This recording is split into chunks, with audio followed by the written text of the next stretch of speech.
Welcome back to exemplar C H. Friends, John Galsworthy पर based कुछ one liner चल रहा था, उसी को कंटिन्यू करते हैं। क्वेश्चन नंबर 30 की आज बात करेंगे, लेकिन उससे पहले एक क्वेश्चन था 29 में कि जॉन गाल्सवर्दी का जो मास्टरपीस क्या है। तो आपको बता दें, मास्टरपीस जो वर्क है वो द फारसाइट सागा है, जो 1922 में पब्लिश हुआ था। कहीं कहीं आपको ये देखने को मिल सकता है कि इंडियन समर ऑफ अ फारसाइट को भी हम मास्टरपीस मानते हैं जॉन गाल्सवर्दी का। ठीक है, आगे बढ़ते हैं। क्वेश्चन नंबर 30 की बात करते हैं। और 30 को बात करने से पहले फ्रेंड्स आपसे निवेदन है कि आप लोग वीडियो को पूरा देखिए और लाइक शेयर करना बिल्कुल ना भूलिए। आइए, कह रहा 30 कि the finest of Galsworthy's later drama. एक अक्सर पूछा जाता है कि सबसे शानदार जो लेटर ड्रामास जो बात के प्लेस रहे हैं उसमें से सबसे फाइनेस्ट कौन है, तो लॉयल्टीज़ है। और आपको बता दें लॉयल्टीज़ का भी पब्लिकेशन डेट 1922 ही है। The influence of class is depict in class depiction की अगर बात करता है तो वो लॉयल्टीज ही की है। Galsworthy is realist both minute and delicate. तो कह रहा है कि गाल्सवर्दी जो थे एक रियलिस्ट थे, रियलिस्ट मीन्स यथार्थवादी थे। बोथ मिनट मीन्स होता है सूक्ष्म एंड डेलिकेट मीन्स होता है नाजुक, दोनों सूक्ष्म और नाजुक, यानी एक रियलिस्ट थे, यथार्थवादी थे। आगे कह रहा है कि the which work of Galsworthy earned him Nobel prize for literature. तो कह रहा है कि कौन सा ऐसा वर्क था जिसमें नोबेल प्राइज उन्हें मिला, तो है the Forsyte Saga 1922। The world is a fine place for those, कह रहा है ना, who go out to take it, there is lots of unknown step in it at. कह रहा है कि संसार का जो संसार है ना वो सबसे बढ़िया प्लेस है उन लोगों के लिए जो इसे लेना चाहते हैं। उसके अलावा भी कह रहा है कि बहुत सारी चीज़ें अब भी अननोन स्टफ के रूप में है, अननोन मीन्स अज्ञात पदार्थों के रूप में है इस संसार में। तो कह रहा है कि दुनिया उन लोगों के लिए सबसे अच्छी है। ये लिया गया है लाइन जो फ्रेंड्स लिया गया है ए मैन ऑफ डेमन से। और ए मैन ऑफ डेमन जो है एक नावल है, यह भी आपको बता देना है। और 1901 में पब्लिशिंग डेट है फ्रेंड्स, इसका ध्यान रखिएगा। और जब 1901 की अगर बात करते हैं तो लिखा गया था किस नाम से, जॉन सिन जॉन नाम से। ठीक है, आगे बढ़ते हैं। क्वेश्चन नंबर 35 की बात करते हैं। They did not stop to love, वे कभी बंद नहीं करेंगे या करते थे लव ईच अदर, एक दूसरे से प्रेम करना इन दिस लाइफ मीन्स जीवन में। दे वेयर सो श्योर, बहुत ही वो आश्वस्त थे। They had all eternity to do it in love could never come to full fruition till it was destroyed. कह रहा है कि अनंत काल तक वो ऐसा करते रहेंगे। Love could never come to full, प्रेम जो है ना कभी पूर्ण रूप से क्या कभी दिखाई नहीं देता, कभी नहीं आता जब तक कि वो बर्बाद ना हो जाए। ये इंपॉर्टेंट लाइन है और ये लाइन है कहाँ से लिया गया है फ्रेंड्स, फ्रेटर्निटी से। और फ्रेटर्निटी जो है एक नावल है जो 1909 में आया था फ्रेंड्स। क्या है, यह भी एक नावल है और आया था कब, 1909 में। Galsworthy was the member of A British radical means होता है कट्टरपंथी, British radical advocacy group form by Henry S salt. देखिए मेंबर बने थे किसका, ब्रिटिश मेडिकल एडवोकेसी ग्रुप के, और किसके द्वारा, हेनरी एस सॉल्ट के द्वारा फॉर्म किया गया था, निर्माण किया गया था, उसके यह मेंबर थे। तो उस क्या कह रहा है कि एक उसका नाम क्या था, द ह्यूमैनिटेरियन लीग के क्या थे, एक मेंबर थे जॉन गाल्सवर्दी। और इस किसके द्वारा, तो हेनरी एस सॉल्ट के द्वारा फॉर्म किया गया था।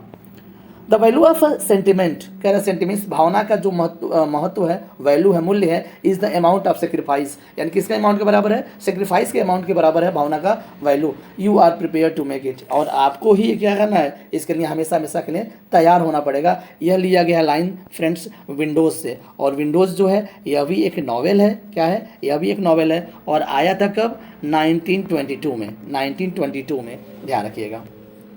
If you do not think about the future, यदि आप भविष्य के बारे में नहीं सोचते हैं तो you can not have one, तो आप एक नहीं हैं।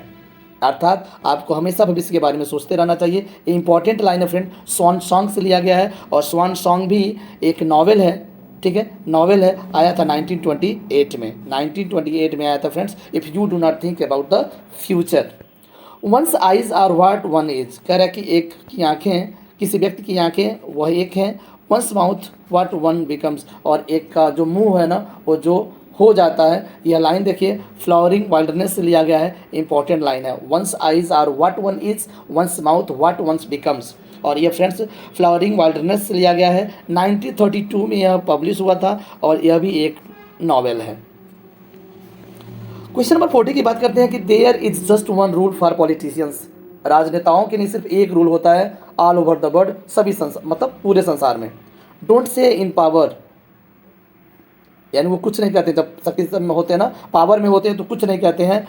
व्हाट यू से इन अपोजिशन, और जो अपोजिशन वाले कहते हैं, जो अपोजिशन वाले होते हैं वो कहते हैं लेकिन पावर वाले नहीं कहते हैं। If you do you only have to carry out what the other fellows have found impossible. कह रहा है कि इफ़ यू डू, यदि आप ऐसा करते हैं तो you only have to carry out, तो आप क्या करेंगे, निकाल लिए जाएंगे।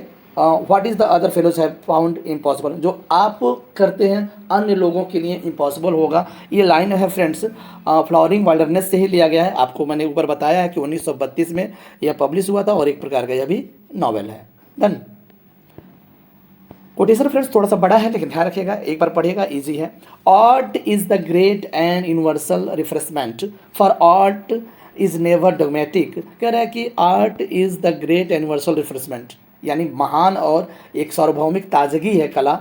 कला के लिए कह रहा है कि कोई कभी भी कोई डोमेटिक नहीं होता है। डोमेटिक मीन्स होता है हठधर्मिता नहीं होता है। Holds on brief for it self, वह स्वयं इसको पकड़े हुए है। यू मे टेक इट, आप इसे ले सकते हैं, यू मे लीव इट, आप इसे छोड़ सकते हैं। ये वैगु थॉट्स ऑन आर्ट है, इंपॉर्टेंट फैक्ट है, ध्यान रखिएगा। वैगु मीन्स होता है स्पष्ट थॉट ऑन आर्ट, तो कला पर एक विचार है, किसका, जॉन गाल्सवर्दी का।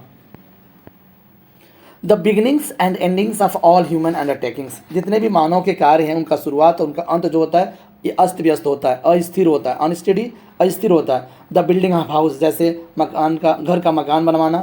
द राइटिंग ऑफ नावल, उपन्यास लिखना। डिमोलिशन ऑफ अ ब्रिज, किसी ब्रिज को ध्वस्त कर देना। And the imminently the finish of a voyage, या कह रहा अंततः आप किसी समुद्री यात्रा का समाप्त कर देना। ये सब क्या है, अस्थिरता है, इसमें दिखाया गया है। और ये लाइन लिया गया है friends over the river by John Galsworthy. ठीक है फ्रेंड्स, इंपॉर्टेंट लाइन, ध्यान रखिएगा। How to save the old that is worth saving, हम उसे कैसे बचाएं जो बचाने योग्य हैं। वीदर इन लैंडस्केप, चाहे वो लैंडस्केप हो, हाउसेज हो, मैनर्स हो, इंस्टीट्यूशंस हो और ह्यूमन टाइप्स, और मानव के जो प्रकार होते हैं, वो is one of a greatest problem, यह सबसे बड़ा एक प्रॉब्लम है। And the one that we bother least, और इसके बारे में हम चिंता भी करना चाहिए या करते हैं। तो श्योर है कि यह लिया गया है लाइन ओवर द रिवर से, इंपॉर्टेंट लाइन है फ्रेंड्स।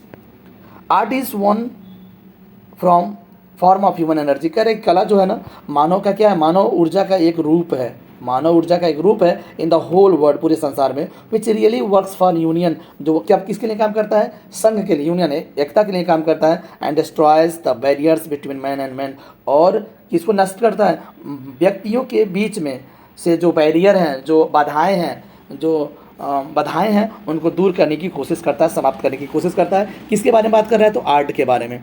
ठीक, इट इज़ द कंटिन्यूअल, यह लगातार चल रहा है। अनकॉन्शियस, अचेत जो है, रिप्लेसमेंट की बात कर रहा है। How ever fitting one by one other the real cement of human life ever lasting reference and renewal. ये फ्रेंड्स लाइन है जॉन गाल्सवर्दी का कला के बारे में। ऊपर वाला लाइन आपको ध्यान में रखना, art is the one form of human energy, यानी कह रहा है ना मानव ऊर्जा का एक रूप होता है कला। किसका स्टेटमेंट है, जॉन गाल्सवर्दी।